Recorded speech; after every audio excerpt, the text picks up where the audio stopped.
Hi, I'm back from Suffolk from our amazing week in Minsmere. Thank you very much if you watched our spring vlog series. If not, there's a link here to a playlist for the whole 7 episodes. We had great fun putting them all together. It was very hard work, took a lot of time editing every day, but I think it was worth it. It'll be a fantastic memory for us, and quite a lot of people have written us really lovely comments about it, so thank you very much for that. But now I'm back in Wales and it's time to get back on with some of the projects I was doing before. The first thing that's going to happen is that Meg is coming tomorrow, which is really exciting. Meg is the wonderful singer who sang on my Carpenters cover of Goodbye to Love, link here. And she's coming to do vocals on a song that I recorded the music for quite a long time ago now. So it's been kind of sitting in the vaults waiting for an opportunity. She's very busy, she lives in London, so trying to find a day when she's here and free is tricky, but she's coming. And then the rest of the week is mainly about school. My A2s have got their exam on Thursday, so we've got a bit of kind of preparation to do for that. Come the weekend, I think it's going to be probably a bit of continuing the song that I was doing with Meg, because I've still got a few instrumental parts to put on it and my own backing vocals, and then editing that, which shouldn't take too long. Famous last words. I think it's going to be another long render because it involves green screens, but apart from that I'm going to be getting on quite intensely with the Starkey body parts film pre-production, so you've got all that to look forward to. I shall be vlogging everything as it happens, as usual. Anyway, it's good to be back. It's that time again.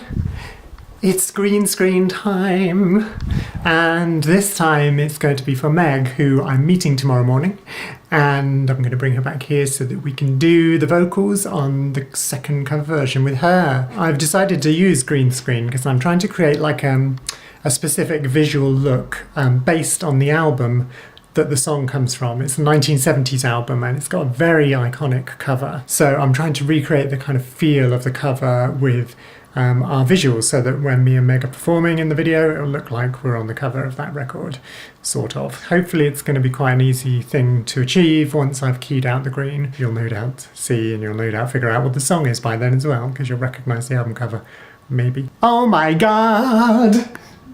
Meg's here! That means only one thing. Amazing vocals. Thank you.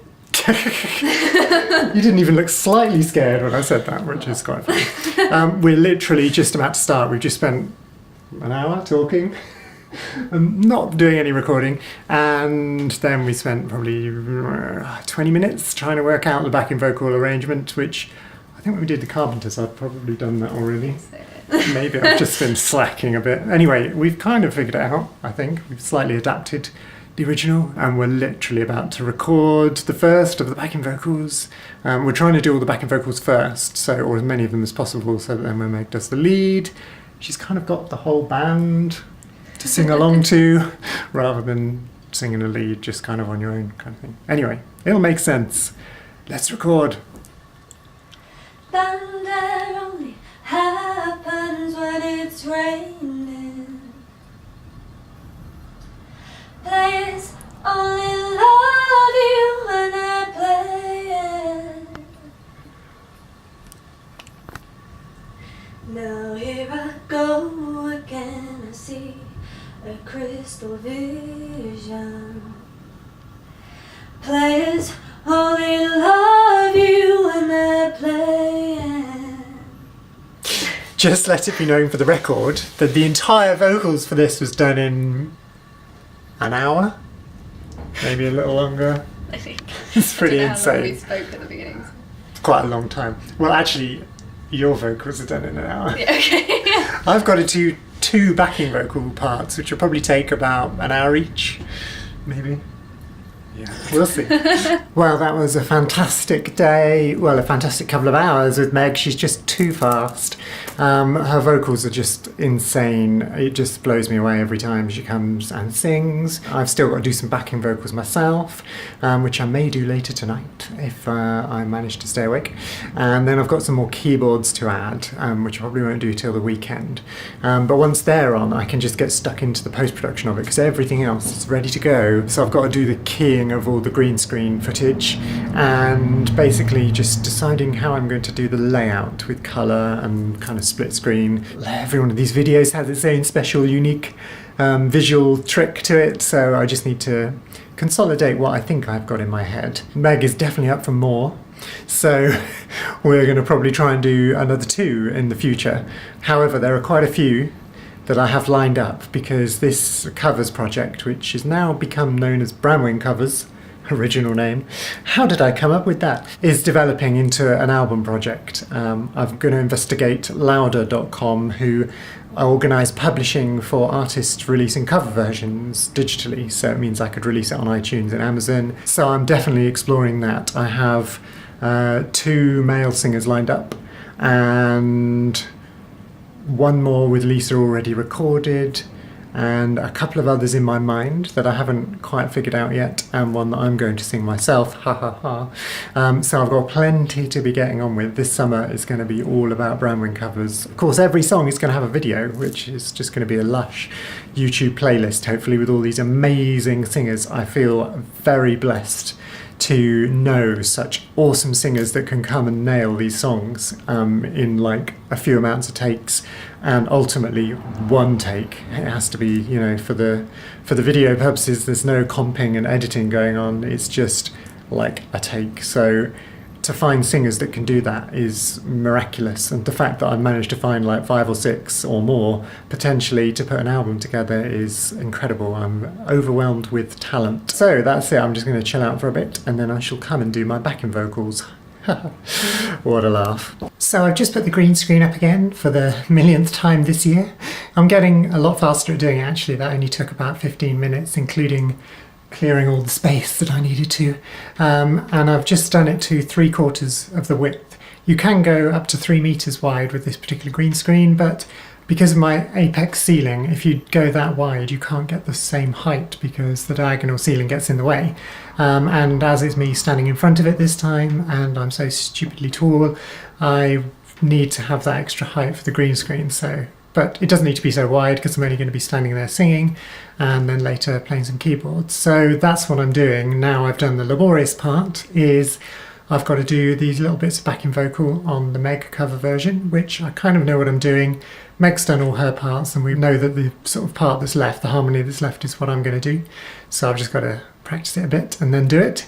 And then there are 2 keyboard parts, one of which is I'm adapting what was a guitar part in the original song onto Moog, which I just think it would sound different, and I quite like the idea of trying to work out a way of playing it on the Moog. And then I'm also going to do another part, like a pad, in the chorus to thicken up the texture, make it sound a bit more contemporary, because it's a 70s song and I've done it quite purist as usual for the first instruments I've recorded, but then I thought I would go somewhere slightly different, and a kind of filtering pad might be just the thing for that.